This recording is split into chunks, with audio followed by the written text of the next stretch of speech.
Alright everyone, welcome back once again at the Beefcast Production. I'm your casting host Beef. Joining me once again is Snow for this round of 16 match here in the Buzz Open number 2. How you doing, Shay? Doing good. What'd you think of that last match? Um, I mean, I would say my heart was a little bit with MrSparklyCat because he's Terran and I like his name, but we saw some very dominant Zerg play as well. So Yeah, I think I can agree with you very much so there on the name, but I think I might have to take my personal race, the Zerg. So we're on a little bit opposite sides of the aisle here, but we can all come together for this brilliant StarCraft 2 match here. Let's get started. Bottom right-hand corner of today's map, TSL4 ESV Ohana. He's going to be the winner of the first game, up 1-0 in this ZVT match. He's Rodead. and facing elimination, hoping to come back in a big way in the pink trunks, MrSparklyCat. Yeah, I think I love that name. Like, I might have a new favorite player. I might have to start a fan club for him on Team Liquid, something along those lines. Rodead going to be making his way into his opponent's base. So once again, he really favors these nice early scouts, and I can't fault him whatsoever. It's actually a very nice job of making sure that he knows exactly what his Terran opponent is up to so that he can most effectively counter that. And seeing what's going on in his opponent's base, he does drop that hatchery, knowing that there is a barracks down over there. Nothing proxied for the time being, and he doesn't even see a gas just yet. One gas is actually going to be going up just as the drone leaves, so we'll see if the drone is actually able to get back in there. And the drone is going to be able to get in there for right now, but choosing to fight with those SCVs instead of trying to get a better look at what his opponent's up to, I think that might be something that comes back to bite Rodead in the ass, because double gas went down in that time. He could have been in there to see that those double gases did go down, but with those double gases, what are you thinking tech-wise that the Terran might be popping out here? I mean, double gas is very aggressive, especially if he's going to put 3 on each. It looks like he's 3 and 2, kind of like we saw last game, so it must be intentional. And we do see actually Tech Club going down here, so I'm thinking it's going to be some early Marauder play. Well, very well could be. We'll see, though. Yeah, another barrack, so probably Marauders, Marines, maybe. That could be a good read right there. We'll see how it does end up playing out. I would be really interested to see if there's an early tech lab, if that's going to start stim right away. And then he another hits, barracks. yeah, going up to 3 racks here off of one base. I think that there will probably be either a stim or a combat shield timing coming out right here, with a large force going to be moving out here in about 4 minutes, 3 minutes either way. But we'll see what this tech lab does choose to start researching here. It's something that if he's going to be hitting a timing, he wants to get that researching as soon as possible. There's a strange play right there. He had 100 minerals, and he was at 17 out of 27 supply, and he chose to drop a depot instead of starting stim or one of the other researches. Yeah, I think he's looking to really close off the wall right now.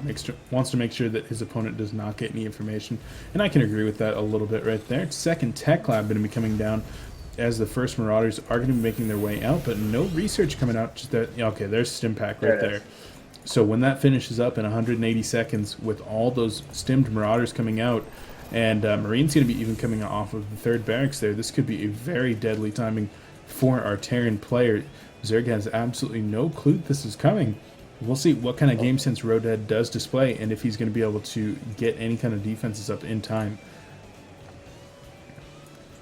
Metabolic boost, Zergling speed going to be started here back at home for the Zerg player, and that will finish up just before the Terran player does hit his timing here. So that's definitely going to be one positive. And if he gets in there with this drone, the Zergling actually going to be coming in here right now and sees that there is in fact no natural down for the time being. This is actually going to give a lot of pause to our Zerg player. The Zergling wants to make its way up into the base right now and check out and see what exactly is going on, but doesn't make his way in there for the time being. A lot of Marines and Marauders coming out right now, though. And how do you think that this timing is going to fare here? Well, if he the only problem I'm seeing with it right now is that he really wants to be moving out by now. Yeah, I mean, you want to start making your way across the map. I think that it's really going to come down to how much notice that Rodead does get here. If he's able to get in there with just a couple of Marines and clear the Xel'Nagas instead of showing his entire army, I think it's going to be really good. The other big thing to note, Rodead actually falling into a little bit of a lapse of judgment here, as he does not see a second command center coming down for our Terran player just yet, but he has dropped a third hatchery, really content to focus on his macro, even going into double evos right now, going to be starting possible double upgrades, and lair even starting. Double evo down without any gases, more than just one gas right here with lair, even going up to a fourth hatchery right now, as the Terran army does start to move across the map, and the Zerg player is going to see this. And what's his reaction going to be? 14 Zerglings going to be starting to make their way across the map right now. Continued production at home is being rallied at home rather than across the map. So we'll see. This is going to be the only force. And a little bit of a taunt coming out of MrSparklyCat right here, as those units do actually get surrounded pretty well by the Zerglings, but they clean up the Zerglings pretty effectively, as it's just going to be Marines and Marauders onto the Queens right here, and the last of the Zerglings are starting to make their way up the ramp right here, and you don't want to be firing on those evolution chambers at the time. And Marines and Rodead going to making their way into the drone line right here, and the Queen is actually the last bastion of the defenses. The drones do end up getting pulled. These units are very low on life, as these stims have taken their toll, but in good positioning here, kiting these drones very effectively, getting into a good position to minimize the surface area that the Lings are going to be getting in there, and the Lings are going to be able to clean this up here in just a moment. But has the economic damage been enough at this point? Another small contingent of units back at home. Well, I'd like to see those moving across the map right here, as Marines and Marauders do start to clean up this evolution chamber that is going to be canceling plus one there, and Zerglings and Broodlings are going to clean that up. But with 3 bases, Zerg, and with a significant amount of banked up minerals, we'll see if he has the larva and the minerals to repopulate his third, but he's done a little bit too many Zerglings at this point. He's overcommitted to the Zerglings, trying to make sure the defense did go up right there, and that's not a bad idea in case SparklyCat does want to push out again. But back home, SparklyCat actually taking a second command center and starting to macro behind this. Well, that's a really tough thing for a Terran player when they have a fairly successful but not decisive early push like that, is that if you follow it up with the same thing, it's probably not going to be nearly as successful the second time around. But it's very hard to not tell yourself to do that. So him going to expansion here and getting some medevacs or some tanks to back him up is probably a smarter play. I could definitely agree with that. With the factory coming down here, I would expect to be medevacs, or I expect medevacs to start rolling out here in about the next 2 minutes. And let's take a look at the worker count for the time being. Only at 31 drones here at 11 minutes as compared to the 45 drones that our Zerg player had at the 7.5 minute mark last game. So this clearly did quite a bit of damage. SCV production is absolutely continual at this point for our Terran player, and operating off of double Muse, I would argue that the Zerg player has the weaker economy at this point. Double bunker actually going to be protecting the front base here, as the Zerglings are looking for an opening, even going to be checking the third right now. Seeing that that's not there, the Zerg player is starting to get a little bit worried, knowing that Terran is going to be macroing off of 2 bases for the time being. Reactor going to be coming down here for the third barracks, as double engineering bays do come up for the Terran as well, not going to be caught off guard with lack of upgrades this game. The starport even going to be dropped. The factory not quite yet building any kind of an add-on, which you'd like to see in conjunction with that starport, so the starport can start double producing or producing those valuable tech units right away. Unfortunately, that's not going down quite yet. Evolution chamber going to reestablish itself back at home for the Zerg, as a lair is going to start morphing once again. It looks like the lair did in fact get cancelled to get some more minerals out on the field for our Zerg player. Infestation pit even down, although pathogen glands has not started researching quite yet, and the Zerg player even going to be starting to produce infestors without pathogen glands. This is something that oftentimes players that are very flustered, kind of right after getting hit by that timing, they forget their upgrades, and producing infestors without pathogen glands is something you really just don't want to do. And this is actually Hive that's coming up here, not Lair. Sorry for that. Inspire just dropped as well, and there's quite a pile of Zerglings that sort of sitting here around the bottom of the ramp. I guess just a containment play by Rodead. Yeah, and Rodead actually, he hit a couple of supply blocks there, which is rather unfortunate, and even with that... Banelings coming on the scene here. Yeah, with a relatively low number of Banelings there, though, I doubt that this is really going to have any kind of major effect, although both of these bunkers were just salvage. So this might actually be a little bit better, and brilliant job there by that one Marine. Going to sacrifice his life, but lets the rest of the Terran army know exactly what is going on. Marines going to be making their way out here and are going to make some contact with the Banelings. Not able to get any kind of target fire down for the time being, but the rest of the Terran army does stem up there. And with those medevacs there, that's not going to be permanent damage. So it did take, I think, definitely one, maybe even two of those Banelings to blow up.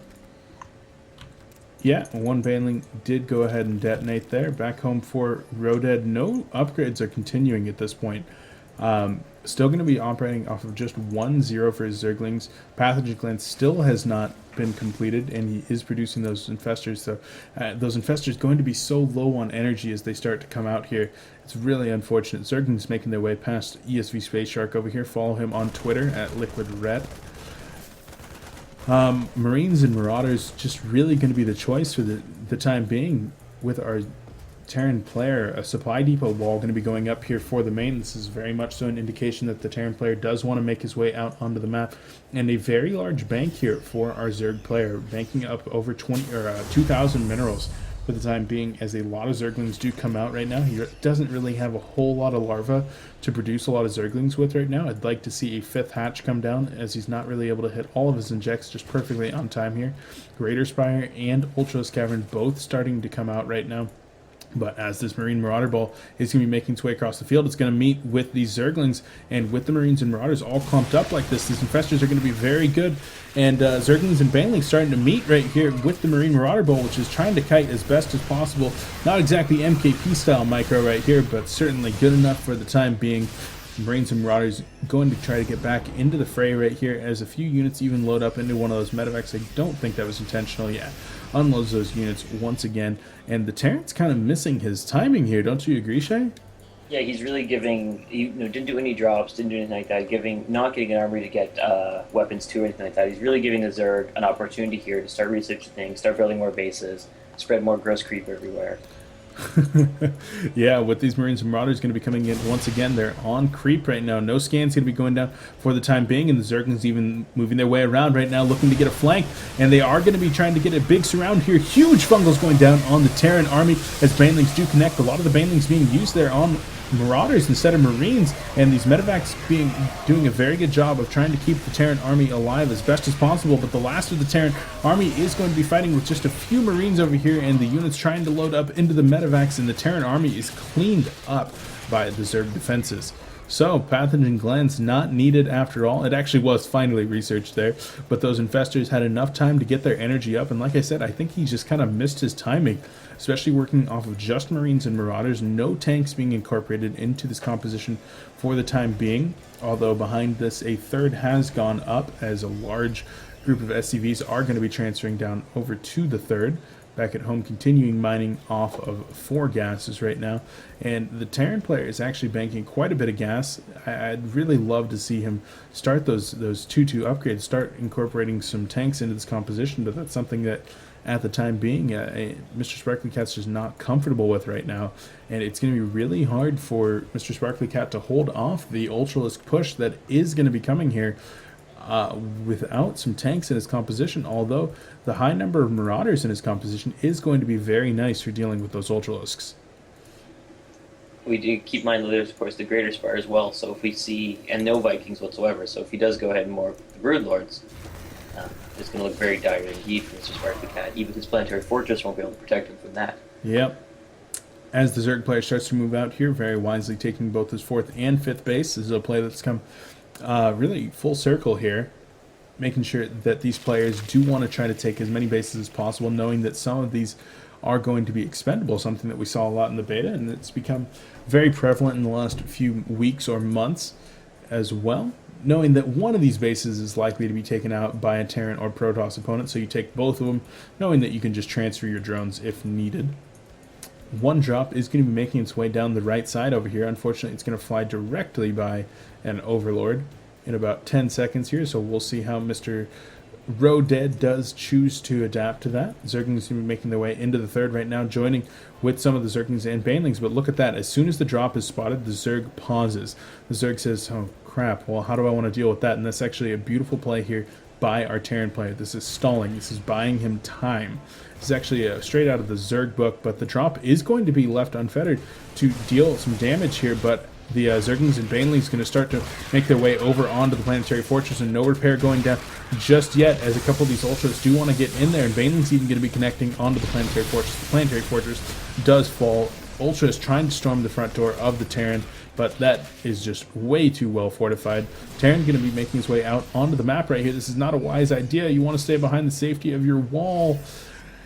And the Zerg player does choose to retreat, but at home, the Terran player, his drop has actually done quite a bit of damage right here. The Hive taking a lot of damage here from this Marine Marauder drop, but Zerglings on creep over here going to clean that up pretty nicely. A nice load up into the medevac, as it's probably going to drop here onto the 4th base on the right side of the map here as well. Zerglings going to be making their way over to try to deal with that, but the medevac not in fact choosing to drop.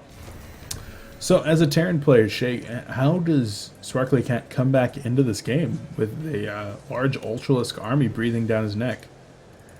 At this point of the game, it's very difficult, especially with only the 2 base and one of them mined out. I mean, his options are very low. I mean, he has to either hope on kind of a clever move there, take out the Hive, take out a major production building, major tech building is one way to do it. And other than that, I mean, he's got to really hope for a smart engagement. Yeah, I think that his one saving grace right now is that he's finally starting to upgrade 2-2 here, and that his opponent does not really have the best of upgrades either, working off of only 2-1 right now. Level 3 weapons going to be finishing up relatively soon, but the high number of Marauders in his composition might actually save him. Marauders just are so effective against Ultralisks with even the slightest amount of micro.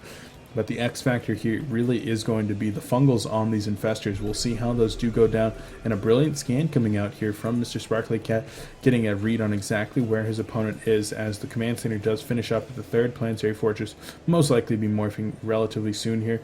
But the Zerg player banking up a absolutely huge amount right now, a total of 4,000 minerals and almost 1,000 gas, sitting on top of a nearly maxed out army right now. The drop over here at the bottom left-hand base is going to get cleaned up, but it did a decent amount of damage there, drawing the Zerg out of position and allowing the Terran to continue his macro.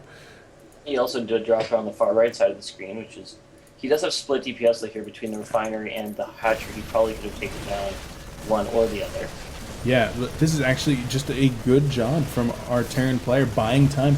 And one thing that I want to note is that the army supply right now for our Terran player is about 30 higher than the Zerg player, working off of quite a few less workers. If we take a look, it's 49 SCVs to 58 drones. So the Terran's army supply is actually pretty dang big right now. 24 Marauders in this composition right here, with 2-2 going to be finishing up very soon here. Each one of those Marauders is going to be dealing 24 damage to these Ultralisks, and the Ultralisks do not have the +2 armor. Well, they do have +2 armor, but they don't have level 2 and 3 armor, so only working at 4 armor right now are these Ultras, so they're going to be taking about 20 damage a pop from each of these Marauders. But as the Planetary Fortress does actually get, there's no Planetary Fortress, actually, that was just SCV production.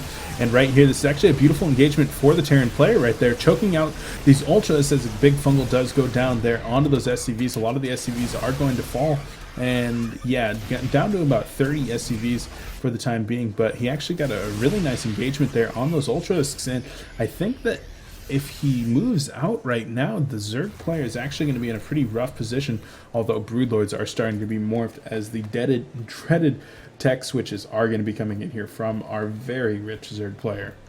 Yes, and the bankroll is really what I'm kind of watching at this point. And even though army-wise, yeah, it looks like the Terran player may have moved a moment here, there's so much remaxing that can happen at this point. It's sort of frightening. Yeah, and one thing to note, that the 4th base on the left-hand side over here does in fact get taken out. The medevac will fall here in just a moment to those corruptors, and down she goes. And on the right side, the hatchery is actually only about 300 life as well. So these drop plays stalling and actually buying him some time to get back into the game economically. But back at home, being almost completely mined out, 3 mineral fields left here in the natural, as the 3rd is going up again for the 3rd time. And the Zerg player starting to move out. Unfortunately. at Yeah, all. he's just completely unprepared for this Broodlord transition here. He's really going to have to rely on cleaning up the ground-based army, which is relatively small, 46 Zerglings and a total of 3 Ultralisks right here, and that could actually get cleaned up pretty well. Without some really incredible fungals, this army is really going to tear through the ground army and might be able to get under those Broodlords very quickly. And he could have a timing here to do a counterattack, but we'll see how this fight does end up here. In the meantime, both players just kind of posturing right now. The positional engagement a little bit better for our Terran player as he starts to split his army very wisely right here. And the first Ultralists are going to be making contact right there as the Zerg player is actually going to clean up the ground forces very quickly, but those Broodlings starting to come in right here. The Zerglings and Ultralists are starting to come in from the back line, but the ground army is completely cleared up as the Terran player is going to start moving forward right here, going to be allowing those Marines to start focusing down these Broodlords, but the Broodlords are actually in a very good position right here as they start to make their way forward. Will he be able to focus down these Broodlords in time? And it's down to just about 4 Broodlords right here, but all of the Marines have been cleaned up at this point. There's nothing that can fire up. Those stupid Marauders don't have any necks as those 24 Marauders do try to clean up the ground forces, but he needs more Marines. He needs some Vikings. He needs something to take down those 4 Broodlords. Marines in the back can be cleaning up some of the Broodlings, but right here our Terran player just running into the problem that he does not have anything to contend with those Broodlords for the time being, and he's just sitting there. You can watch him panic. He wants to be able to shoot them. He's like, I thought that I could have hold that, and GG comes out for MrSparklyCat. What a shame indeed. He actually held that attack pretty dang well. If he just had a few Vikings in his composition, he might have been able to bring himself back into that game. And well, a big factor to that engagement was having the presence of mind for the Zerg player to keep some unmorphed corruptors sitting in that mass. Killed all the medevacs, would have killed any Vikings that he had. You know, really changed what the Terran was able to do in that encounter. Yeah, but actually a very good game here, a very nice macro game playing out on Ohana for game number 2, and Rodead is actually going to be taking the series 2-0, moving on into the round of 8. So very nice play here from our Zerg player. We are going to be going into another series momentarily. Whether that is from the round of 16 or the round of 8 is yet to tell. I've been your casting host, Beef. Joining me is Snow. Any closing words, Shay? I got nothing. You got nothing. All right. We'll catch you in the next game. Thanks for watching.